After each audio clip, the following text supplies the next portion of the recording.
اور کاشف کی امی کو مطمئن کرنے کی کوشش کرتے ہیں، لیکن دل ہی دل میں وہ بھی بہت زیادہ پریشان ہوتے ہیں اور ڈرے ہوئے ہوتے ہیں کہ نہ جانے کب ان کی فیملی کے ساتھ کیا ہو جائے۔ ایک رات حسب معمول جب سب سو رہے ہوتے ہیں تو کاشف کے ابو کو ایسے لگتا ہے جیسے گیلری میں کوئی ٹارچ لائٹ لیے کھڑا ہے۔ ٹارچ لائٹ کا منہ سیدھا کاشف کے ابو کے چہرے کی طرف ہوتا ہے، جس سے کاشف کے ابو کی آنکھ کھل جاتی ہے۔ کاشف کے ابو کو لگتا ہے کہ شاید ان کا چھوٹا بیٹا شرارتاً یہ سب کچھ کر رہا ہے۔ وہ اس کا نام پکارتے ہیں اور اس کو منع کرتے ہیں، لیکن اب بھی ٹارچ کا منہ مستقل کاشف کے ابو کے چہرے کی طرف ہی ہوتا ہے۔ اب کاشف کے ابو جھنجھلا کر اپنے بستر سے اٹھتے ہیں اور غصے سے اپنے بیٹے کا نام پکارتے ہیں اور کہتے ہیں کہ میں تمہیں منع کر رہا ہوں، ایسا مت کرو۔ لیکن اس بار بھی کوئی بات نہ بنی تو کاشف کے ابو اپنے بستر سے اٹھتے ہیں اور جیسے ہی گیلری میں جاتے ہیں تو یہ دیکھ کر خوف میں مبتلا ہو جاتے ہیں کہ ان کے سامنے ایک 7-8 فٹ کی کالے رنگ کی چیز کھڑی ہے جس کا سر نہیں ہے۔ کاشف کے ابو پہ ایک عجیب سا خوف طاری ہو جاتا ہے، ان کے پورے جسم میں خوف کی لرزش طاری ہو جاتی ہے۔ ان کو سمجھ نہیں آ رہا ہوتا کہ آخرکار یہ جو چیز ان کے سامنے کھڑی ہے وہ ہے کیا۔ نہ تو اس چیز کا شمار کسی انسان میں ہو رہا ہے اور نہ ہی کسی جانور میں۔ کاشف کے ابو چیخنا چاہتے ہیں لیکن چیخ جیسے ان کے حلق میں ہی کہیں پھنس گئی ہے۔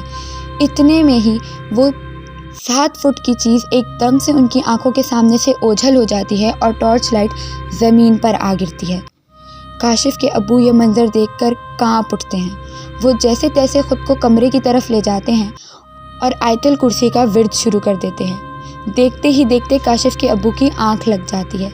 اگلی صبح کاشف کے ابو اس بات کا ذکر کسی سے نہیں کرتے کیونکہ وہ جانتے تھے کہ ان کی فیملی پہلے ہی بہت ڈری ہوئی ہے اور وہ اپنی فیملی کو مزید پریشان نہیں کرنا چاہتے تھے۔ دن کچھ اسی طرح سے گزر رہے ہوتے ہیں کہ ایک رات کاشف دیر رات کو اکیلا جاگ رہا ہوتا ہے۔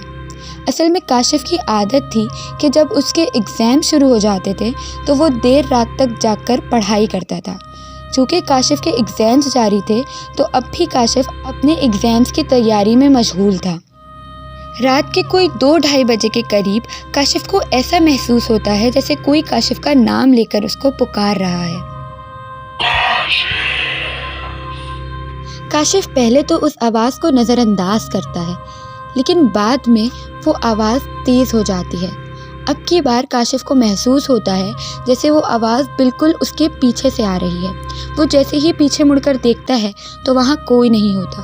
پہلے تو کاشف اپنے دل کو یہ کہہ کے مطمئن کر لیتا ہے کہ ہو سکتا ہے کہ اس کے ساتھ کوئی شرارت کر رہا ہو، لیکن جب وہ آواز آہستہ آہستہ تیز ہونا شروع ہو جاتی ہے اور کاشف کو ایسے لگنے لگتا ہے کہ جیسے وہ آواز بالکل اس کے برابر سے آ رہی ہے تو کاشف کافی سہم جاتا ہے۔ ابھی کاشف اسی کشمکش کے عالم میں ہوتا ہے کہ ایک بار پھر وہی آواز اس کے کانوں میں گونجتی ہے۔ کوئی اس کا نام لے کر اس کو بڑے ہی دھیمے لہجے میں پکار رہا ہے۔ کاشف ہڑبڑا کر اپنی کرسی سے اٹھ جاتا ہے اور ادھر ادھر دیکھنے لگتا ہے، لیکن اس کی حد نظر میں اسے کوئی نظر نہیں آ رہا ہوتا۔ آخر کار وہ آواز ایک بار پھر آتی ہے، لیکن اب کی بار اس کو آواز اس کے کمرے سے باہر سنائی دیتی ہے۔ کاشف ڈرتے ہوئے اپنے کمرے سے باہر جھانک کر دیکھتا ہے، لیکن اسے کوئی نظر نہیں آتا۔ کاشف جیسے ہی اپنے کمرے کی طرف دوبارہ پلٹتا ہے تو اس کے نام کی آواز دوبارہ اس کے کانوں سے ٹکراتی ہے، لیکن اب کی بار آواز سیڑھیوں پر سے آ رہی ہوتی ہے۔ کاشف کا کمرہ چونکہ سیڑھیوں کے پاس ہی ہوتا ہے تو کاشف کو لگتا ہے جیسے کوئی سیڑھیوں سے اسے پکار رہا ہے۔ کاشف ڈرتے ہوئے سیڑھیوں کی طرف بڑھنا شروع کر دیتا ہے اور وہاں پر جا کر رک جاتا ہے، لیکن اب اس آواز کا آنا بند ہو چکا تھا۔ کاشف بہت سہم چکا ہے۔ اس کی سمجھ میں نہیں آ رہا ہوتا کہ آخرکار یہ آواز کہاں سے آ رہی ہے اور یہ آواز اس کو کون دے رہا ہے۔ کاشف ابھی اپنے خیالوں کی جنگ کا سامنا کر ہی رہا ہوتا ہے کہ اچانک سے اسے آواز دوبارہ سنائی دیتی ہے اور اب کی بار آواز چھت سے آ رہی ہوتی ہے۔ اب تو کاشف بہت ڈر گیا ہے۔ اندھیری رات اور اکیلا کاشف، اوپر سے یہ پرسرار آوازیں اس کے جسم میں ایک لرزش طاری کر رہی ہیں۔ اسے شدید گرمی میں بھی ایک کپکپی سی محسوس ہونے لگتی ہے۔ یہ کپکپاہٹ خوف کی کپکپاہٹ تھی۔ کاشف اللہ کا نام لیتا ہے اور فیصلہ کرتا ہے کہ آخر کار وہ دیکھے گا کہ یہ آوازیں اس کو کون دے رہا ہے، لہٰذا وہ چھت کی جانب اپنے قدم بڑھانا شروع کرتا ہے اور آخر کار چھت پر پہنچ جاتا ہے۔ لیکن چھت پر اس کو ایک عجیب سا سکون محسوس ہوتا ہے، ایک عجیب سی خاموشی، جیسے کاشف نے کبھی وہ آوازیں سنی ہی نہیں تھیں، جیسے کاشف کو کبھی کسی نے پکارا ہی نہیں تھا۔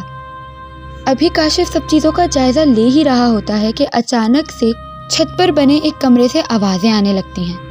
کاشف جو ہی اس کمرے کی طرف بڑھتا ہے تو کاشف کو محسوس ہوتا ہے جیسے اس کمرے میں ایک عجیب سی ہلچل ہے، جیسے کوئی چیزوں کو گرا رہا ہے، چیزوں کو پھینک رہا ہے۔ کاشف بہت ہی آہستہ سے کمرے کا دروازہ کھولنے کی کوشش ہی کرتا ہے کہ کاشف کو ایک بار پھر سے اس کے نام کی پکار سنائی دیتی ہے، اور اس بار اس کے نام کی پکار ٹھیک اس کے پیچھے سے آ رہی ہوتی ہے۔ کاشف فوراً پیچھے مڑ کے دیکھتا ہے اور دیکھ کر یہ دنگ رہ جاتا ہے کہ اس کے سامنے ایک 7.5 فٹ کی چیز کھڑی ہے۔ وہ چیز نہایت ہی کالی ہے اور اس نے سفید رنگ کا ایک چولا پہنا ہوا ہے۔ کاشف جو ہی اس کی طرف اوپر نظر اٹھا کر دیکھتا ہے تو وہ یہ دیکھ کر خوف سے لرز اٹھتا ہے کہ اس کی آنکھیں نہیں ہوتی، اس کی آنکھوں کی جگہ گہرے گڈھے ہوتے ہیں۔ وہ ان گہرے گڈھوں سے کاشف کو گھور رہا ہوتا ہے۔ کاشف کو محسوس ہوتا ہے جیسے وہ ان گڈھے نما آنکھوں سے اس کی روح کے اندر جھانک رہا ہے۔ کاشف یہ دیکھ کر بہت گھبرا جاتا ہے اور پیچھے مڑ کے بھاگنے لگتا ہے۔ کاشف کو یوں محسوس ہوتا ہے کہ وہ جتنا آگے بڑھنے کی کوشش کر رہا ہے وہ اتنا ہی پیچھے چلا آ رہا ہے، جیسے کاشف کے قدم وہیں رک گئے ہیں۔ کاشف کو ٹھنڈے پسینے آنا شروع ہو جاتے ہیں کہ اچانک کاشف کو محسوس ہوتا ہے کہ جیسے اس کے سینے پہ گہری بندش ہے، جیسے اس کے سینے کو کسی نے جکڑ لیا ہے، اور اسی کشمکش کے عالم میں کاشف بے ہوش ہو جاتا ہے۔ کاشف کو جب ہوش آتا ہے تو وہ اپنے بستر کے قریب اپنے ماں اور باپ کو پاتا ہے۔ کاشف اپنی ساری کہانی اپنی والدہ کو سناتا ہے۔ کاشف کی والدہ کہتی ہیں کہ مجھے اپنی اولاد سے زیادہ اور کوئی چیز عزیز نہیں ہے، میں اس گھر میں ایک لمحے کے لیے بھی نہیں رک سکتی۔ کاشف کے ابو یہ سب دیکھنے اور سننے کے بعد بہت زیادہ پریشان ہو جاتے ہیں۔ وہ باقاعدہ کھڑے ہوتے ہیں اور ایک اعلان کرتے ہیں کہ اس گھر میں جو کچھ بھی ہے وہ انہیں 3 سے 4 دن کی مہلت دے، وہ جلد ہی اس گھر کو چھوڑ کے چلے جائیں گے۔ ابھی کاشف کے ابو یہ اعلان کر ہی رہے ہوتے ہیں کہ اچانک سے پورے علاقے کی لائٹ بند ہو جاتی ہے، ہر طرف اندھیرا چھا جاتا ہے، ایک گہرا اندھیرا۔ کاشف کی فیملی جو پہلے ہی بہت ڈری ہوئی ہوتی ہیں، یہ سب کچھ دیکھ کے اور زیادہ ڈر جاتی ہیں کہ اتنے میں انہیں محسوس ہوتا ہے جیسے چھت پر کوئی چل رہا ہے۔ ہلکے ہلکے پیروں کی آواز گہرے سناٹے میں ہر طرف چھائی ہوئی ہوتی ہے۔ پھر ایک دم سے ان کو لگتا ہے جیسے کوئی بھاری بھرکم انسان چھت پر کود رہا ہے۔ وہ اتنی زور سے چھت پر کود رہا ہے کہ چھت ابھی زمین سے آ لگے گی۔ کاشف کی فیملی اور کاشف بہت زیادہ ڈر چکے ہوتے ہیں کہ اتنے میں ڈھول دھماکے بجنا شروع ہو جاتے ہیں۔ یہ ساری آوازیں صرف کاشف کی فیملی کو آ رہی ہوتی ہیں، آس پاس کے لوگوں کو کوئی سروکار نہیں ہوتا، ان کو بالکل معلوم نہیں ہوتا کہ کاشف کی فیملی کے اوپر اس وقت کیا قیامت طاری ہے۔